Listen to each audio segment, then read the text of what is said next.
محترم سامعین کرام السلام علیکم ورحمۃ اللہ وبرکاتہ۔ اللہ تبارک و تعالیٰ قرآن پاک کے اندر ارشاد فرماتا ہے، شہر رمضان الذی انزل فیہ القرآن، رمضان کا مہینہ جس میں قرآن اترا۔ رمضان شریف کا مہینہ بے شمار فضائل و برکات کا حامل ہے۔ اس ماہ مبارک کی خاص فضیلت یہ ہے کہ اللہ تبارک و تعالیٰ نے اپنی پیاری کتاب قرآن مجید کو رمضان شریف میں نازل فرمایا۔ رمضان اور قرآن میں یہ خاص نسبت ہے۔ اس ماہ مبارک رمضان شریف میں ایمان والے کثرت سے قرآن کریم کی تلاوت کرتے ہیں، اور تراویح کی نماز میں قرآن کریم کا ختم شریف بھی ہوتا ہے۔ اس لیے آج ہم فیضان قرآن اور عظمت قرآن کے موضوع پر بیان کریں گے۔ اللہ تبارک و تعالی ہم سب کو عامل قرآن بنائے اور فیضان قرآن سے مالا مال فرمائے۔ ہمارے آقا جناب محمد رسول اللہ صلی اللہ تعالی علیہ وسلم جس زمانے میں تشریف لائے وہ دور جاہلیت کا تھا۔ عرب کے لوگ اقلیم کلام و سخن کے تاجدار اور میدان فصاحت و بلاغت کے شہسوار سمجھے جاتے تھے۔ اللہ تبارک و تعالیٰ نے ہمارے آقا و مولا جناب محمد رسول اللہ صلی اللہ تعالی علیہ وسلم کو ایسی کامل اور اکمل کتاب عطا فرمائی جس میں ہر زمانے کے لیے، ہر قوم کے لیے، تمام روحانی جسمانی امراض کے لیے نسخہ شفا ہے۔ قرآن مجید کو اللہ کے رسول صلی اللہ تعالی علیہ وسلم نے لوگوں کو سنایا۔ فصاحت و بلاغت کے تاجداروں کی گردنیں جھک گئیں، زبانیں گونگی ہو گئیں۔ اعلیٰ حضرت فرماتے ہیں، تیرے آگے یوں ہے دبے لچے فصحاء عرب کے بڑے بڑے، کوئی جان منہ میں زبان نہیں بلکہ جسم میں جان نہیں۔ فصحاء عرب نے جب کلام ربانی کو سنا تو اس کی فصاحت و بلاغت کے آگے ان کی گردنیں جھک گئیں، زبانیں خاموش ہو گئیں۔ قرآن مجید کی عظمت فصاحت و بلاغت کے سامنے لرزہ براندام ہو کر یا تو قرآن کریم کے کلام الہی ہونے کا اقرار کر کے مشرف اسلام ہو جاتے، یا قرآن کی شان و فصاحت و بلاغت کا اعتراف کر کے اپنی عاجزی کا اعلان کر دیتے تھے۔ حضرت جبیر بن مطعم رضی اللہ تعالیٰ عنہ جو فصحاء عرب میں شمار کیے جاتے تھے، ایک دن ہمارے پیارے رسول سرور کائنات صلی اللہ تعالیٰ علیہ وسلم کے خدمت عالیہ میں حاضر ہوئے۔ سرکار دو عالم تاجدار عرب و عجم صلی اللہ تعالیٰ علیہ وسلم نماز فجر میں سورۃ طور تلاوت فرما رہے تھے۔ جبیر بن مطعم کلام ربانی کو غور سے سنتے رہے۔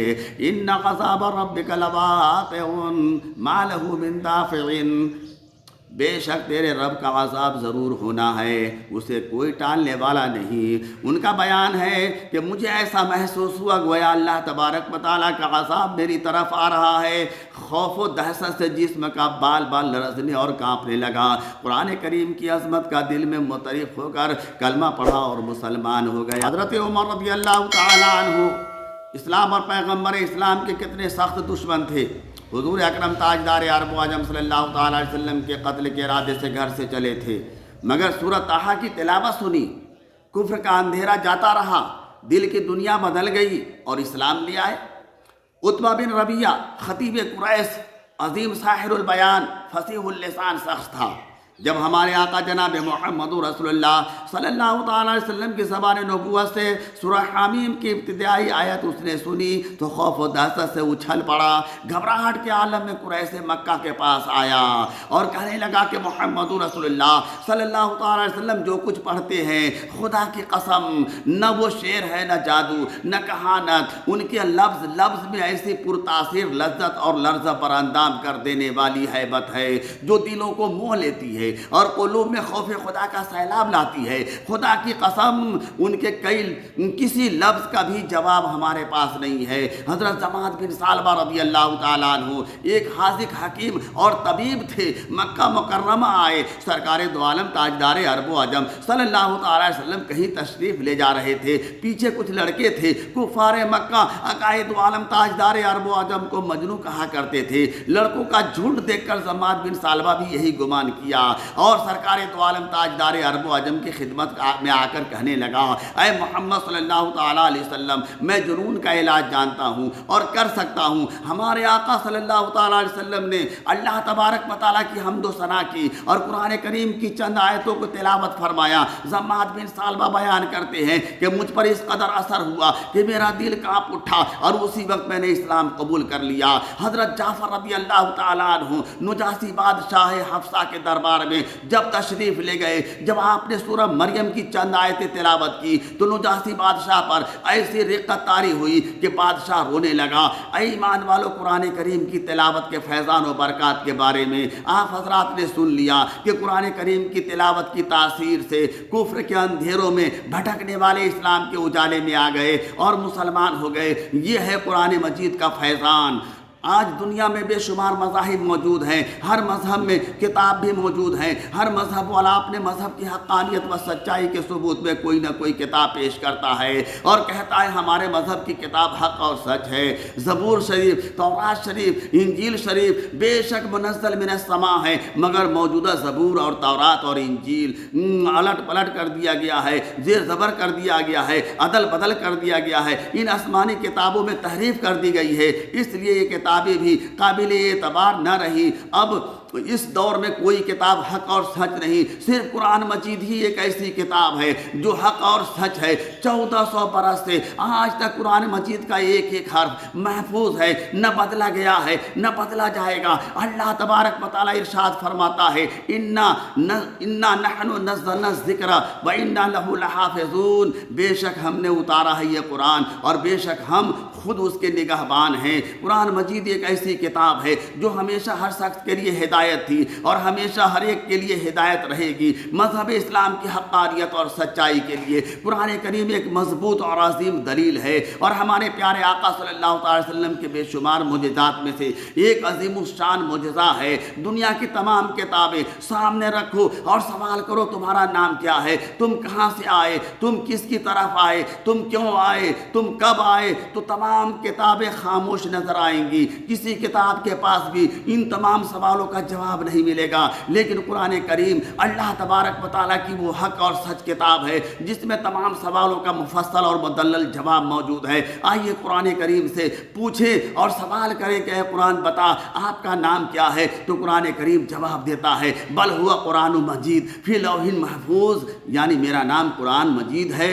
اے قرآن بتا آپ کہاں سے تشریف لائے، تو قرآن کریم جواب دیتا ہے تنزل من رب العالمین، رب العالمین کی طرف سے آیا ہوں۔ اے قرآن بتا آپ کس کی طرف تشریف لائے، تو قرآن کریم جواب دیتا ہے نزل علی محمد، محمد صلی اللہ علیہ وسلم کے پاس آیا ہوں۔ اے قرآن بتا آپ کے آنے کا مقصد کیا ہے، آپ کیوں تشریف لائے، تو قرآن کریم جواب دیتا ہے ھدی للناس، لوگوں کی ہدایت اور رہنمائی کے لیے آیا ہوں۔